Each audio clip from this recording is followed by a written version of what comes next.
We just want to say that Casey and I do 2 to 3 day workshops, and it is so far from sit and get that it will blow your mind. It actually wears you out. It's about 16 to 20 something hours of you doing all of these structures, then talking about how they apply. So Casey and I are about to do something that we normally don't do, which is quickly in 50 minutes share some of our best structures. And like Monica just said, if you have questions, throw them in the chat. And if we can, we'll stop just briefly and kind of answer some, because we don't want to just sit there and talk at you. But this is what we need to do. And this is kind of what we were asked to do for this particular session. Last night, we rocked it with one of our structures. It was nothing but you all doing the talented stuff. Casey, you want to say anything before I get to the slideshow? Let's go, John. Let's do it. Here we go. Let's do it. I'm going to share our slideshow with you. And if you see us in person, John and I usually have on the shirt that has the quote on that main slide on our backs. Yeah. So here we go. Quickly, we're going through here. And so, guys, it's Rock the Class, and it's John and Casey here. But we believe in It Always Seems Impossible Until It Is Done by Nelson Mandela. The naysayers, we run from them.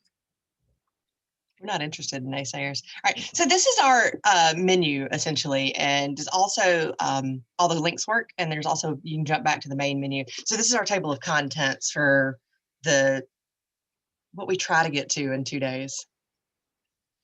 And guys, just right here on the third slide, if you're looking at your own slideshow, we give you a plethora of graphic organizers that you're welcome to use. And during our 2 to 3 day workshop, we're using a lot of these as we interact with these structures. All right. Just trying to give you all our resources and links to them so we don't have to talk about them. Go for it, John. Jeff Bliss, you want to talk about Jeff? No, I wanted him to talk. Okay, let's do it. Sorry. Well, let me back up. I'm sorry. 1 second. Google's so fun. Mm-hmm. Hearing this freaking lady go off on kids because they don't freaking get this crap. If you would just get up and teach them instead of handing them a freaking packet, yo. There's kids in here who don't learn like that. Bye. They need to learn face to face. You're just getting mad because I'm pointing out the obvious, and you're wasting my time. No, I'm not wasting your time. Mm-hmm. I'm telling you what you need to do. Get out. You want kids to come in your class, you want them to get excited for this, you got to come in here, you got to make them excited. You want a kid to change and start doing better, you got to touch his freaking heart. Can't expect a kid to change if all you do is just tell him. You gotta take this job serious. This is the future of this nation. And when you come in here, like you did last time, and make a statement about, oh, this is my paycheck, indeed it is. But this is my country's future and my education. I respect that. Can you go outside, please? But there's a limit. When I'm not bitching, but simply making an observation. Okay. And now I will leave. You're welcome. Good, bye. And if you would like, I'll teach you a little more so you can actually learn how to teach a freaking class. Because since I got here, I've done nothing but read packets. So don't try and take credibility for teaching me jack. Just go. Bye. Close the door. If you were in Jerry Brooks' keynote yesterday morning, I told John that I felt seen and heard and convicted simultaneously. And that's what Jeff Bliss does for me. Sorry, there is a curse word in that, and if you haven't seen it, but I still get chills after the 10 or 15 times I've watched it. And it's just one of those reminders about what kids need from us and making sure we're reaching out and providing opportunities. So that's one of our points of emphasis or inspiration. The next one, y'all, is students like Edgar Guillen. So just real quickly, Edgar Guillen walks into our class years ago. It was a class of 64, a co-taught class with a bunch of different teachers. And he walks in, yeah, bro, where am I going to sit, man? All right, I feel you for sure. And as he walks over to that corner, we knew, hey, this is going to be a different type of learner or whatever. And we knew it was going to be a challenge because of the air about him. Y'all, he got in our hearts so quickly, and we realized the best thing we could do was to utilize his talents. He was one of the best improvisational rappers I've ever seen. I'm going to play just about 30 seconds of his song, you all, that he wrote for one of our first projects. And I just want to let you know that it's about dark romanticism. So when he says, hand me a cancer, I'll kill myself slowly, don't worry, he's talking about Stephen King, Edgar Allan Poe, and stuff like that. But this right here that is taken from Jay-Z and Eminem background music, this is better than some of the stuff you hear on TV today. So kids like this inspire us. Let me jump to it.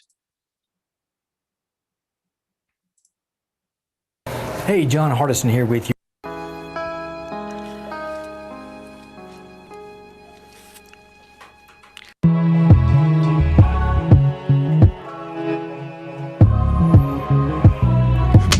Hand me a cancer, I'll kill myself slowly.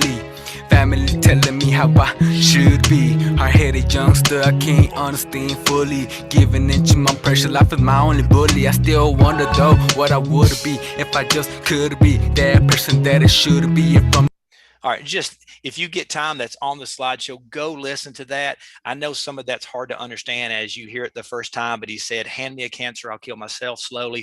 Family wondering how I should be. He talks about hard-headed person. He also talks about demons got me controlled like a puppet. It is all about the dark American literature that we were reading at that time from Hawthorne and Edgar Allan Poe and stuff like that. This kid was so excited about doing this, y'all, that we learned right then and there that we have got to be doing all kinds of different modes of getting to these students. And he, one time, y'all, rapped freestyle at a 1,000 attended football pep rally in the middle of the gymnasium. It was absolutely amazing. For us to hand this kid a worksheet repeatedly would have been educational malpractice. So I really love Jerry Brooks. I just tell you, I'm using a lot of his analogies this morning. So John has the beautiful and struggle to switch between his educator brain and then his parent brain on that ride home with his kids and talk to them about education from their perspective. And that was the inspiration behind this. Yep. And so, guys, just want to show you, if you go to one of those first postings, you will see this blog post. Y'all, that's my son. He's now at UGA, about to graduate, but this is when he was in high school. And y'all, my heart got heavy from those rides home about what teachers are doing well and what they were doing not so well. He would even talk about my class because, yes, he was a student in my class, and he would let me know, Dad, this didn't work and this did work. It was some tough conversations, but I poured my heart out in a blog post one day. And this is not about what I wrote. It's more about the conversation right here, y'all. You've got to go to this later and look at what people were saying. It still applies to today, but this kind of went a little bit viral, and it just was a much needed conversation. So those students that we're trying to reach, that you're trying to reach, please go take a look at that and you'll see what inspires us. And right here, y'all, take a look at this. If you can kind of zoom in a little bit with your eyes, what would you do with this class? Where do you put Madonna? Do you tell Oprah Winfrey to be quiet? You tell Steven Spielberg not to use technology? You tell Will Smith to sit down? Yeah. Good luck there. Serena Williams, be still. Bruce Lee, be still. So we have those dream classes all the time. I know you're just like us. We really believe that talent's in our classes. And y'all, I know for a fact I've missed that. I'm sure Casey's missed that talent before. I don't want to miss anymore.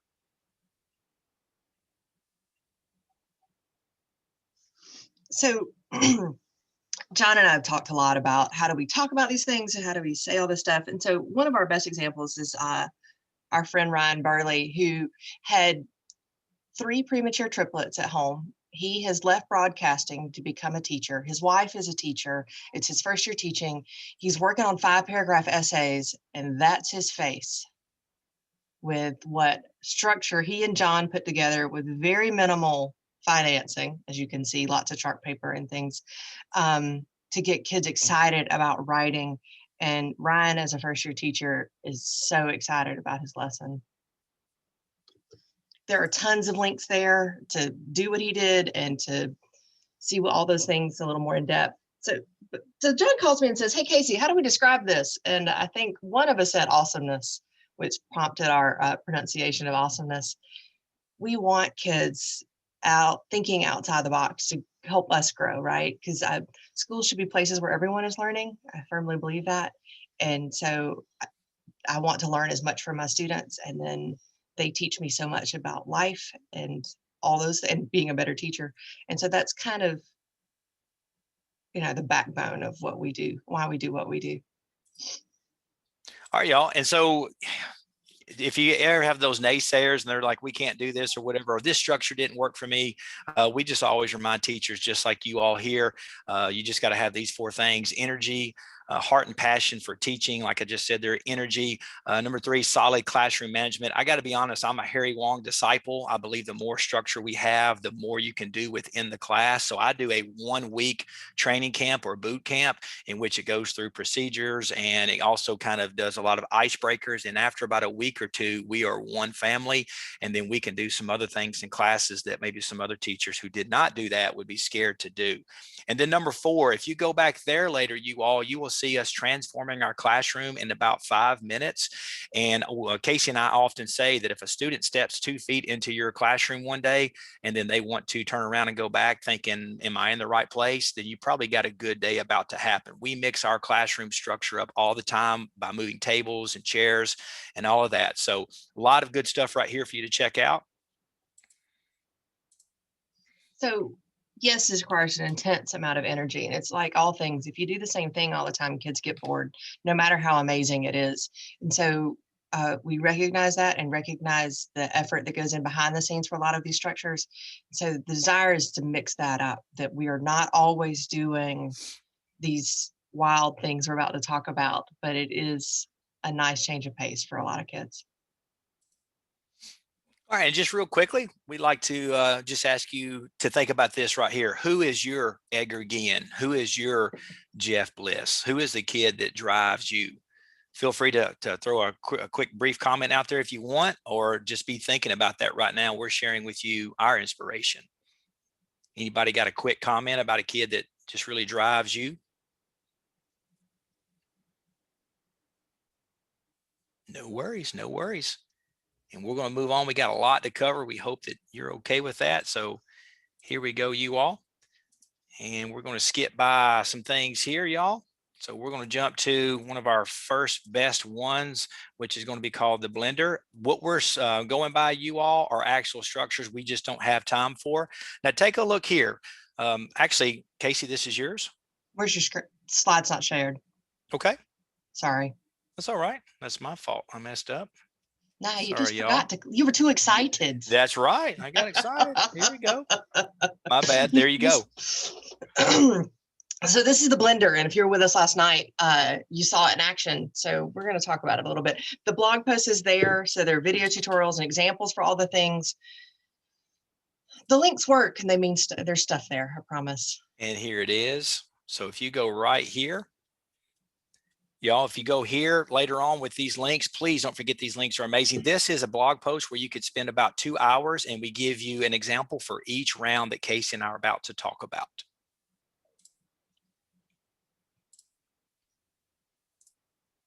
So the first one, y'all, and sorry if you were in our thing last night, our structure last night, but we had an absolute blast for 90 minutes. We did this, y'all. This is our most advanced structure, our most involved structure.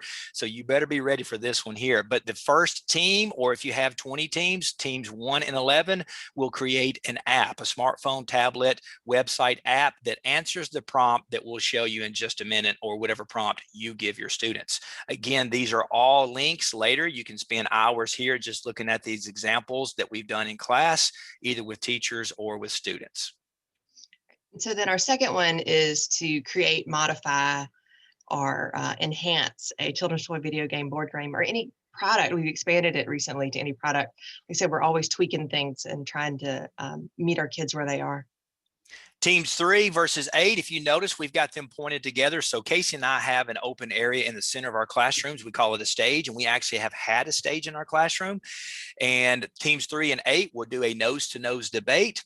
And we usually give them about 3 uninterrupted 1-minute rounds. And I'm talking again, it's no Fox News, no CNN, and I covered both sides there, nobody talking over each other. And then we have judges who debate to see who actually won. You've seen the parodies. Now it's your turn. That really is all my intro for a song, because that's really, they've seen them, they know. And of course, we're answering an educational prompt with all this. And that's team 4 right there. So team 5, y'all, is going to be the movie trailer. And if you get time, you got to show Pablo Francisco's movie trailer. This is what we show our students before they have to do that. It is intimidating, y'all, because you see this comedian who is unbelievable, but we tell our students that you can do even better. And we do remind them that all of them must participate, not just one person, as you'll see in Pablo Francisco's movie trailer. little tortilla boy. Sorry, I love Pablo Francisco. All right, so for table 6 or group 6, we switched this one up recently and started the future of the conversation. They've seen the favorite televangelist and Isaiah, and have their congregation contribute to the lesson they're going to teach us from the pulpit. Amen, Casey. Amen. So when we go to team 7, now team 7, we give a choice, and one of the choices is an alphabet conversation from Whose Line Is It Anyway? We've got a link there that shows exactly how that's done. However, y'all, in non-COVID times, if you're in the classroom, we really implore you to do the Nerf ball challenge, especially for your athletes, because you'll see in that link, when you click on that one, you'll see how we try to interrupt people as they're tossing a ball back and forth. It really messes with your right brain, left brain. We got to show the COVID Nerf ball challenge if we get a chance. Sorry, John, I just thought about that. Sorry, we did this virtually with a group of teachers, and they rose to the challenge in a very unique way. All right, so for 8, it's the other side of the debate, right? So when we place our groups in 3 and 8, we give them the prompt. They pick a number or roll the die to see who chooses for or against, and then the other team gets to decide whether they respond first or the other team has to respond first or speak first in our rounds of debate. And team 9, you all, is an elaborate handshake. So you got 2 links when you're looking at team 9 right there. You'll click on the elaborate handshake. It shows an amazing teacher, what she does with her students. But then if you click on the template, we also give you some more information. So that is another station that's for your athletes. And guys, as you're looking at these right here, just notice that all of these are kind of covering a lot of the differentiated areas. So you get your athletes, you get your technology people, you get your actors and singers. Right. And so then roll calls at SNL, and it's Will Ferrell doing the roll call, and the template has the video for it's a short clip from them at the chess club. But and y'all, we got to mention this. So we're not going to obviously go into all these things, but again, you've got all these links. This is a live link to 50 other activities you can plug into this blender.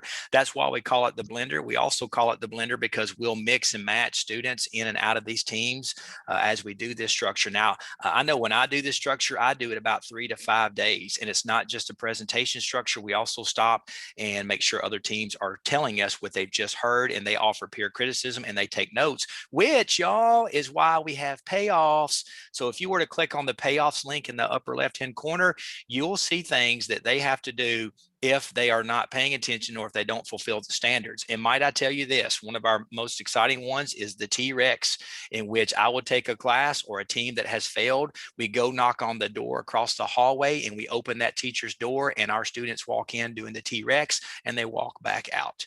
It is embarrassing. It's fun. The other class is like, what's going on? But my students and Casey's students, they know that if our students are asked to do something, we'll do it also if we lose. And guys, I have been in the cafeteria one too many times singing Justin Bieber's I'm Sorry.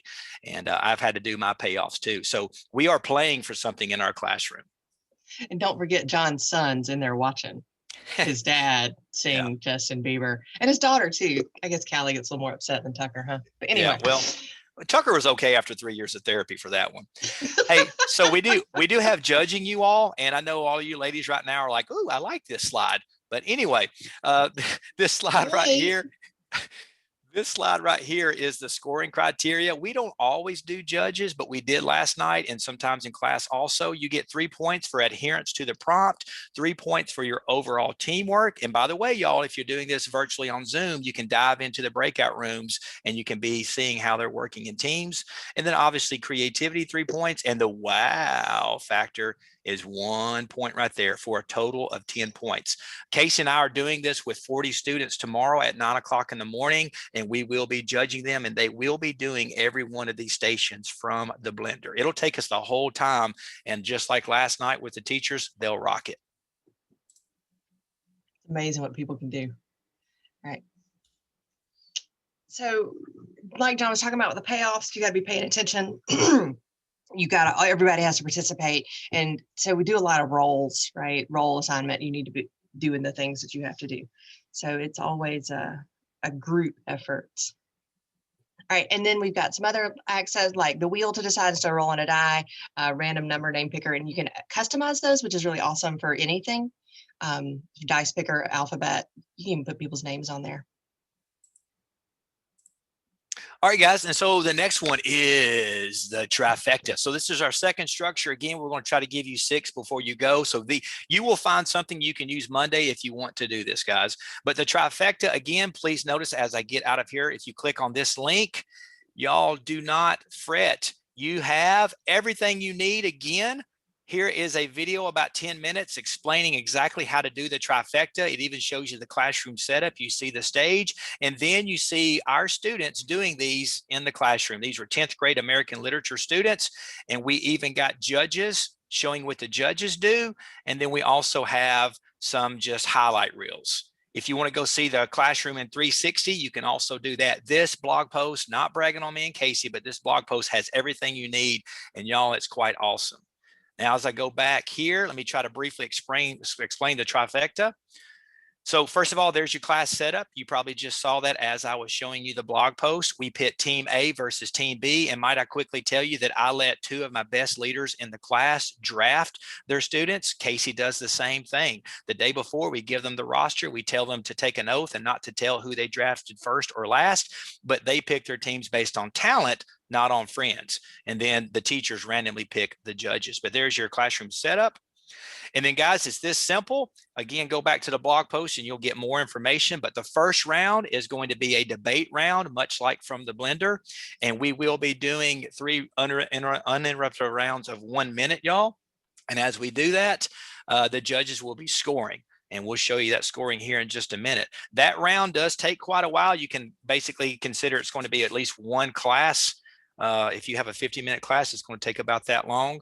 The second round, which usually happens on the second day, is the chain literary analysis. Please, please click on the links that show you how this is done. Most times what we have is a team will line up single file and approach the judge, and they're trying to earn points from the judges by showing knowledge of the prompt that's presented to them.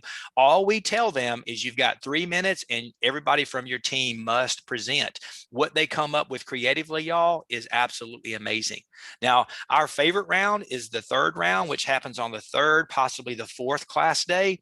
And you're going to do the creative challenge, in which team A and team B go back and forth and draft their creative skits.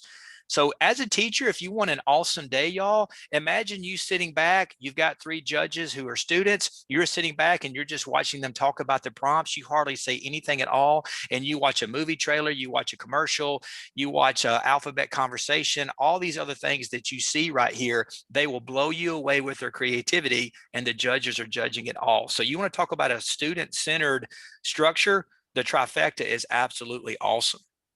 Very quickly here again are your criteria that you may want to use. Feel free to change that any way you want, y'all. So some of the same ones, but we sometimes obviously mix it up for our standards-based scoring rubric. Please notice your links here to a Google form. And again, there's your blog post. And there's your scoring. Guys, I hope we don't have too many links on there, but Casey and I believe in giving you absolutely everything that is ours. What is ours is yours. All right. About to get to the next one right here, the voting chips. Casey. So voting chips is one of my absolute favorites, but it's also the best way to gamify multiple choice that I've ever seen. So there's a blog post for the voting chips. Are you going to show that little clip? Do you mind if I show about 30 seconds of this? No, do please. It's amazing. 2. Okay. It's A. So here we go. Hold on, I want to see it. Number 1. Here we go. 1. The answer is not B.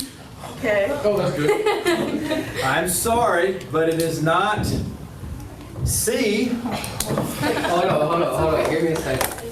The answer is A. Yes! And if you see these 2 guys here in the middle of the screen, John scrolling up, but Logan there with his hat and his hair, and he's can be a difficult student. And then his football player buddy are super, super excited about English literature. And it's one of those things that gets kids engaged and involved. And we use voting chips with all levels of kids. They're paired. They have 2 multiple choice questions that they must get right. With math and with AP Lit, they're given the questions ahead of time. They have a chance to work them. The person in front is the person who gets to control how many chips they are voting, because they're not betting, they are voting. The person in the back gets to decide what the answers are. They both have their own veto power, and then we'll switch it up on them and go back and forth. So that very conservative, I'm only going to vote 2 chips because I don't trust my friend who's got the answers, gets to swap seats, and no longer in charge of the voting. It's wonderful, amazing. Poker chips you can find at Walmart. The slideshow has all the links for you to drop and plug and play on Monday. John messes with kids all the time. You heard him with the it's not A. He also dresses up sometimes. We've done this with 5 classes, no, 5 teachers, 3 classes, co-taught, student teacher, and some amazing kids, right? And that's that setup for those 9th graders getting excited about end of course test prep and multiple choice questions. It's amazing. In Casey, if I can just throw in there too. So Casey's talking about this setup here. This literally was done with 4 teachers. 64 students were in this classroom for a 5-day tournament. And they actually, each student dropped in 50 cents to the box. We didn't call it a pot for obvious reasons, but they dropped that in there. And at the end, we had a 1st, 2nd, and 3rd place prize. And the only trouble with this structure is to contain the excitement. We've got video after video of them doing this. Obviously, you got to have good classroom management, and you don't have to just make it multiple choice. It could be fill in the blank, it could be writing, it could be math, it could be whatever you need. But this is very simple as far as setting up, but it is awesome. Casey, anything else about that? It feels like it takes longer to explain than it does to do it. I love the voting chips. Well said. Well said. You want to talk about the borrowing or anything like that? You have to vote. You cannot vote 0. So if you're out of money or you're out of chips, you must borrow chips. And you see that the interest rate's really, really rough. But then you also throw in the things like, I'll triple your, if you go all in on this question, I will triple your chips. So they can come out of the hole. And John's had a group go all the way into the hole twice and then turn around and come back and win. So you're not out until it's over. All right. Should be good right there. We got all the timers you need. And we're going to move to our next one here, you all. So let me skip by just a couple of things right here. Let's go to the Wax Museum. So you all, if you don't mind, I want to show you just a second. Now, the Wax Museum, a lot of people have called whatever they do the Wax Museum. This actually was done in 2012, as it says here. This is not arrogant, what we're about to say. But do y'all remember when there was the mannequin challenge that was going on years ago, back in 14 or 15, maybe it was 16. It even made it to the White House and made it to Saturday Night Live. We're not sitting here saying we claim that, but we did what we're about to show you in 2012. And we had students come up to us saying, Mr. Hardison, Miss Norad, do y'all know that we did this way before? And I was kind of proud, and so was Casey. So we just want to show you real quickly in a blog post what that looks like, if I can find it. And actually, I think I have it right here in my slideshow. I forgot. 1 second, you all. And right here it is. Let's just take a quick minute.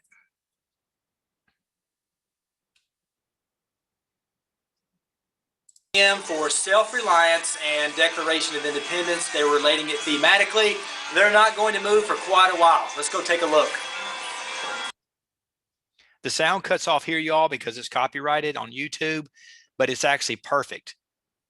Now, they're not supposed to speak the first pass through. This lady you're about to see, she accidentally messes up and starts to speak in just a second, but they were told, don't speak the first pass.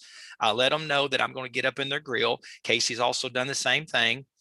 If they have any kind of issues and they're kind of shy or whatever, they let us know beforehand. Please know that what you're seeing may look simple, but they spent, for this particular one, they spent 2 days and they wrote an essay validating all the symbolism that they are showing.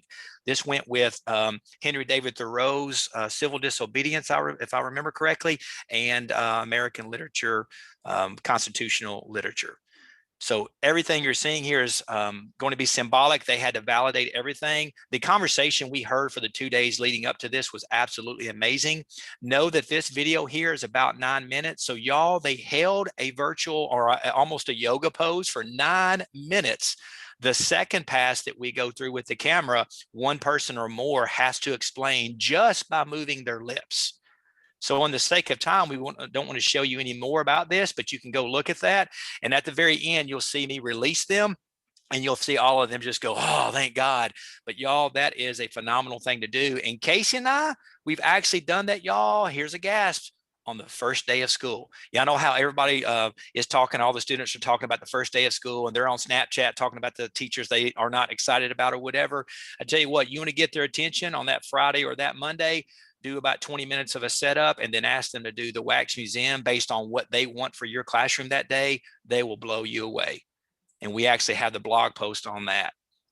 We got everything you need if you were to do this, y'all. This is very, very physical, as you can see, and a lot of your athletes really like this. It is an amazing structure. Now, last thing I'll say before we move on is when you do these, please record them and then show them to the other classrooms, because Casey and I would take what was done from another classroom and the next day we watch that in our classes and we ask kids to debate, to discuss, to analyze why they're doing what they're doing. And then we pull out the students' essays and say, well, here's what the author said. Y'all, it is phenomenal content and they love seeing their own peers' videos from other classes. Wax Museum is phenomenal. So all these structures, John and I kind of have the idea that it's a kindergarten rules apply. Anything in the classroom is fair game as long as you grab it and share it with one another. So, and they just have to put it back at the end. So they have all kinds of, like, that's what the American flag and the poker chips and stuff, those all come from whatever props they can find in the classroom or create themselves. Y'all were doing very well at showing you. We want to show you 2 more here. Casey, if I'm not mistaken, we got 2 more good ones here. And y'all, we're going to show you.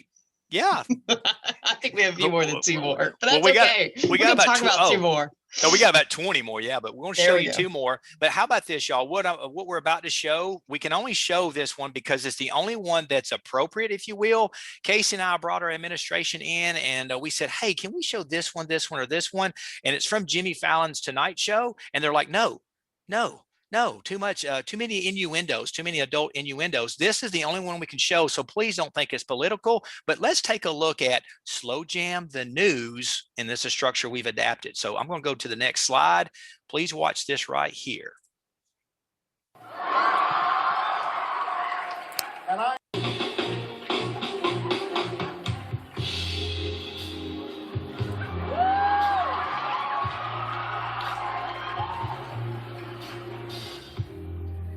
On July 1st of this year, the interest rates on Stafford student loans, the same loans that many of you used to help pay for college, are set to double.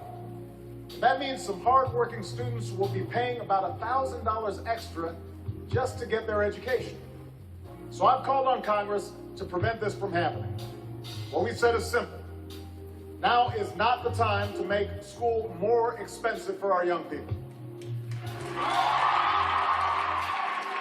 Oh, yeah.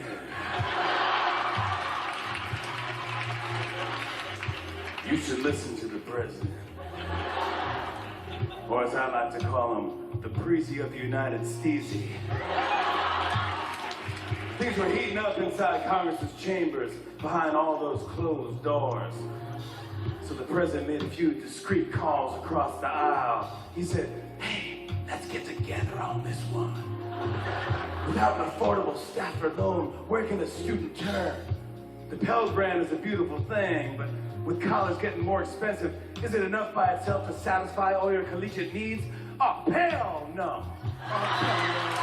If Congress doesn't act, it's the students who play. The right and left should join on this like Kim and Kanye. So guys, what just happened right there, we just took that structure because you notice it was 1, 2, 3. It's Number one, President Obama was actually saying what he needed to say. That's the boring part. That's the math. That's the science. That's whatever you talk about the standards. You make sure the content's there. Then the camera slides to 2. You say the same thing, but you put a slow jam spin on it, or you put a blank spin on it. We let the students militarize it, hard rock, blues, whatever they want to do. And then when it slides back to number 3, which is the guy you're looking at right now from the Roots, you're going to see basically that they get to relate it to anything else, like current events, pop culture, or whatever. You go through 3 rounds of this. For the sake of time, we're not going to show these other 2 rounds, but please go back and revisit this. However, as we're showing you, if you look right here, what I just explained, that's how you set it up. And you set it up 1, 2, 3, but we give them this slideshow. This may look confusing at first. You will now have access to this if you want to do this Monday, but we give them this slideshow and let them know you're going to write 3 rounds of whatever it is, math, science, history, PE. We've got them doing it in PE class, but here's a slideshow they'll get. So they'll get this one. Now notice, y'all, it's 1 in the middle and now 2's at the top of this slide, because here's what we do.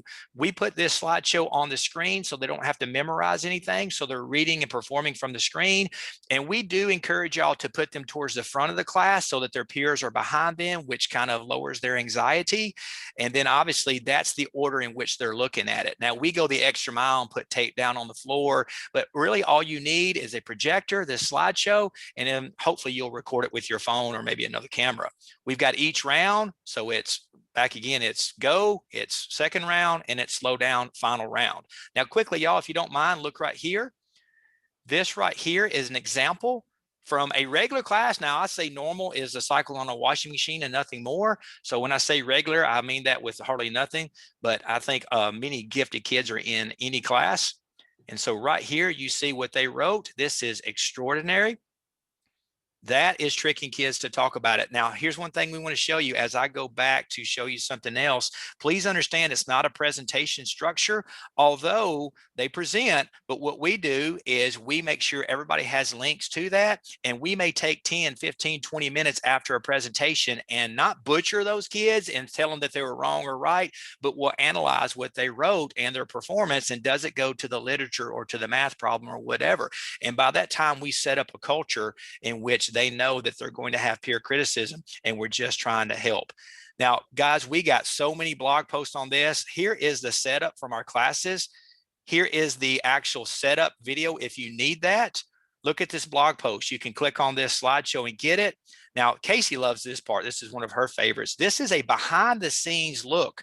If you want to see how this happens with these teams performing, this is where Casey and I take the camera behind and we show how all the other kids are on their Chromebooks. They're looking at what's written and they're preparing to analyze that. And then of course, look at all of these performances, y'all. If you want to show your kids and your kids are like, oh my God, I can't do that. You tell them, well, look at these kids. They can do it. There they are. Look at all these different examples, y'all. So I know we say that everything's awesome, but we do believe in these structures. That's one thing you'll find from Casey and I. We know these structures work.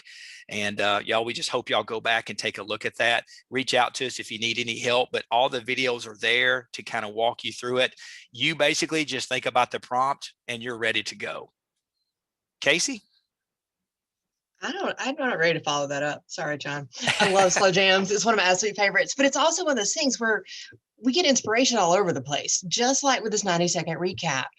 Our inspiration comes from, there's the blog post, there's all the links, they're all there, but will you show us the video, please, John? Yes. Yes, ma'am. I'm going to tell you the story of my life, because I'm simple. When I was young, I had to wear special shoes, and I met a girl called Jenny, and through some miracle, I didn't need my special shoes no more.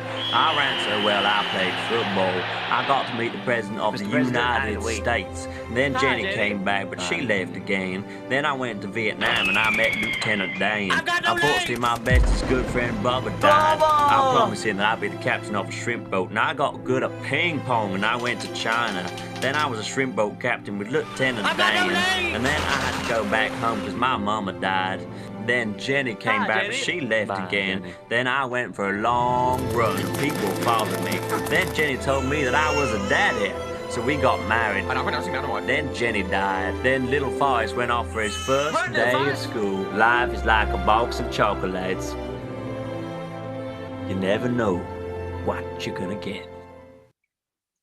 That was a group of college students, but I don't know that I've seen a better summary of Forrest Gump. So taking that idea, we apply it to whatever content. This is one of the best ones John's got with kids. They were supposed to be outside. It was raining that day. And so they wound up in the gym doing Of Mice and Men. And it is fabulous. You get a chance to go look at that. Of course, my favorite is the behind the scenes. So when we do this now, we use iPads. And so use video it, speed up your video, and voiceover at the end. So whatever you say during the video, the actual recording isn't part of your finished product. So you can have things like this. Behind the scenes.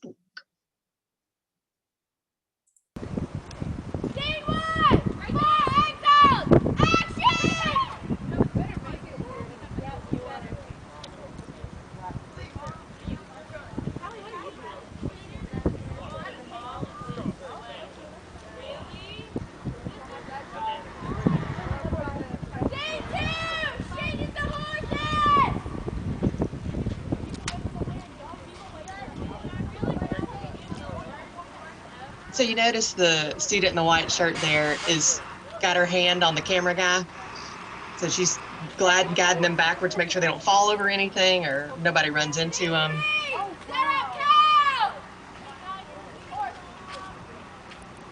That good, Casey? Oh yeah. Sorry, I love watching them. It's just you can see what's happening behind the scenes, and you can apply this to whatever. We kind of cap it at 90 seconds. It's an amazing way to summarize things. There are more resources on this one probably than any of them, just because of iMovie, the iPads, trying to make videos on all those things. The blog post with all the behind the scenes stuff, some student examples. It's just unreal what kids will put together with a little bit of freedom and a camera. Y'all, and just before we go to some Q&A right here, just want to say one last thing about that one. You can use your hallway, gymnasium. We go to the track sometimes. We've done it in our classroom. It is kind of tough to do one of those 90-second recaps because you don't have a large enough classroom, but we have seen some amazing things. We've seen one done in the hallway in which they were coming out of the classrooms behind the camera and getting ready for their next scenes. Yes, we've seen it with math. Yes, we've seen it with PE and all that. We've even seen other districts get inspired by that, and they would send us those videos, and then our students would do some and send it back to them. So you can really amaze your students with this. Now, just know this, Casey and I have had almost to break up some fights during this one before, because they get into such creative debates as they're working on it the days leading up to it, that you have to step in sometimes. But what better thing to do with adults there who can step in and say, hey, here's how we mediate this, and here's how we reach a consensus. But normally we take about 3 days to plan, depending on your content, 1 day to rehearse, and then of course the 5th day to go ahead and to perform. And then we come back, y'all, and then there's your content.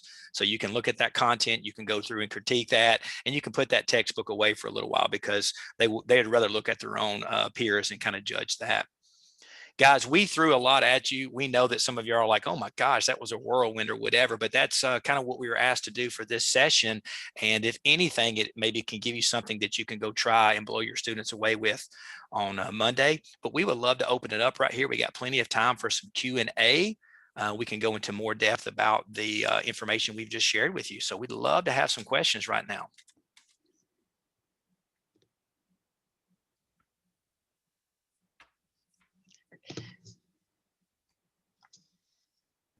All right, cool. Hey guys, my name is Terry. I'm going to ask a question. Thank you. I love it all. I teach in elementary, but I have a few students who are twice exceptional, like on the autism spectrum. And sometimes what really gets them is sometimes it's chaotic. And I don't want to say chaotic because that's probably not the correct term, but it affects them when I'm wanting to do something energizing for the other students that might really get them up and going. Do you have any tips or how you handle situations like that? So for autistic kids that need structure, you need to warn them, right? And so you show them the log post, show them the video of other students doing what you're about to do, explain all that beforehand, and coach them through what they need to do. If it's still too much, of course, they can have an alternative assignment, then go see somebody else. Because sometimes the planning can be a little crazy when you've got 5 or 6 different groups in the same space trying to plan their own things. One of the things we also talk about for elementary school kids is you would do like one part out of the blender instead of all 10 at the same time, so that you're meeting your kids where they are and supporting them appropriately and not killing your, and so you can still split content though, even if you're all doing the preacher in the congregation, you can have some people addressing one topic and a second topic, but warn your autistic kids, set that up with them, set up expectations. And then of course the expectations with your other kids about earmuffs for or whatever your routine is to bringing the noise level down where it's okay for your kids. And then earplugs. I've used them more than once with my autistic kids when they get sensory overload. I buy them from Amazon. They're dirt cheap, come in a little plastic thing, and I give them to them just to bring down that sensory overload. Yeah, now in case you nailed it right there, I just want to say a few more things too. In case you mentioned about, how you bring the noise level down or how you get their attention or whatever. And again, I know I'm a Harry Wong disciple, and I know one thing that I like to do, and I haven't yelled in 20 something years, y'all, but I raise my hand in 5 seconds, they get quiet. They do that by saying shh or whatever. So I guess what I'm trying to say is there really isn't a chaotic feel to my classroom and Casey's classrooms, because we set that up with that training camp. And then I think the most important thing, and honestly, it's a challenge to me that I welcome, is how can I slowly scaffold the things that we do to where by month 2, we're doing something like the slow jam, or we're doing the blender or whatever. So please don't think we do that in the first few weeks or whatever, but we do try to scaffold that and build that up. And I think we've been successful all of our years doing that. But obviously, as y'all have experienced, there are some classes that are more challenging, and okay, I won't do this with them until, October or November or whatever. So good classroom management. And then, like I just said there, just knowing kind of how to scaffold that. And then I think our colleagues are really, they really kind of go with us on, can we use your room? Can we use the hallway? Oh, you got a planning period this time. Do you mind if I send a few students over there? And so we've got some great colleagues, and of course we do the same for them. And I think building that rapport with them allows us to kind of give some spacing for our students to take them away from some potential chaos too. Terry, great question. John Casey, I have a question for you that was sent to me in the chat. It said, do you have a suggestion where to begin with elementary students? What structure might fit their needs best? Yes, it's one that we actually did not show, and it's because we didn't have time. But if you go back to the slideshow, we call it the ABCD structure. It should be maybe slide 12, 13 or whatever. But when you go there, it's actually the first structure that Casey and I do in our 2-day, 3-day workshops. And y'all, what we do is it's heavily organized in the seating arrangement. So you'll have a table 1, you'll have A, B, C, D, and 2 and 3, and so on and so on. And we actually put you in A, B, C, or D based on some data that we have from you, or your natural proclivities for learning. And so we take that structure, and normally we work on that with some of our more challenging classes in the first couple of weeks. And that allows you to slowly plug in assignments for A, B, C, and D. And of course, in a non-COVID time, we would say, okay, A's, y'all all stand up today. Will you rotate one table forward? And if we've really looked at our data and differentiated, we know that we're keeping some of the same differentiation, but we're also building that classroom atmosphere. And then we're slowly getting them to where our atmosphere in our classroom is like a family, and we're all collaborating. That's our probably our most important structure, and you can plug in anything you need there. I hope that answers it, but you will have to go back and kind of look at how we set that up. To follow up with John too, though, you can take everybody to do a 90-second summary with your elementary school kids, right? Or you can take everybody to do a slow jam together with your elementary kids. So there are ways to involve those younger students in these incredibly complex structures that aren't reducing what your output is. So it's just that structure with you and deleting that, and then putting more kids in the groups too, right? Like instead of 4, you've got 8, and we have a different conversation about what your responsibilities are and how you use the tools you have. Okay. we're out of time, unfortunately, and I know there's probably still more questions. So you guys can send those to us and we'll try to get those answered. And I just want to thank John and Casey for being part of the session this morning. Reminder to participants that we now have a vendor break time. So if you want to go visit some of those vendors. And thank you so much. The next session will begin at 9:10. So you'll want to make sure you go into Sketch, look at what you signed up for, and then you'll click on your Zoom link from the Sketch app or Sketch website. And Monica, if you don't mind, Casey and I can stay here for a little while if y'all want to hang out and ask another question, but we understand y'all got so much to do. But it was an honor to be with you all, and we wish y'all to rock the class. Y'all are amazing. Thank you. Yeah, absolutely. I'm here. I'm not going anywhere. I don't start the next presenter till 9:10, so I can hang out if anybody wants to stay and ask more questions.